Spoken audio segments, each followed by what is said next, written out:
1952 జనవరి 11న విడుదలైన సాంఘిక చిత్రం సావాసం. శోభనాచల బ్యానర్లో నిర్మాణమైన ఈ చిత్రానికి దర్శకుడు, ఆ బ్యానర్ అధిపతి మిర్జాపురం రాజాగారు. దర్శకుడిగా ఆయనకు ఇదే చివరి చిత్రం కూడా. కథ, మాటలు, పాటలు తాపీ ధర్మారావు గారు రాశారు. సంగీతం సమకూర్చింది ఎంబి వాల్కే. భార్యతో చక్కగా కాపురం చేసుకుంటున్న కథానాయకుడు చెడు సావాసాలకు లోనవడం, జోదగాడై ఇల్లు వదిలి వెళ్లిపోయే పరిస్థితులు, భార్య కష్టాలు, ఆమెను వేధించే విలన్, చివరకు భార్యాభర్తలు కలుసుకోవడం. ఇది సావాసం చిత్ర కథ.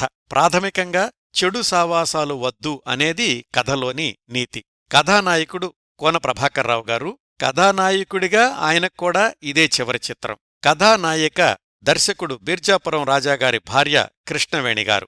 రాజాగారి దర్శకత్వంలో కృష్ణవేణిగారు నటించిన చివరి చిత్రం, కృష్ణవేణిగారు కథానాయికగా నటించిన చివరి చిత్రం ఈ సావాసమే. ఈ సినిమాకి అసోసియేట్ డైరెక్టర్గా పనిచేసిన కొండయ్య ప్రధాన విలన్ పాత్రధారి కూడా. ఇంకా ఈ సినిమాలో కనకం, సీత, కోటేశ్వరరావు, పాలడుగు సుబ్బారావు మొదలైన వారు నటించారు. ఈ చిత్రం ప్రజాదరణ పొందలేదు.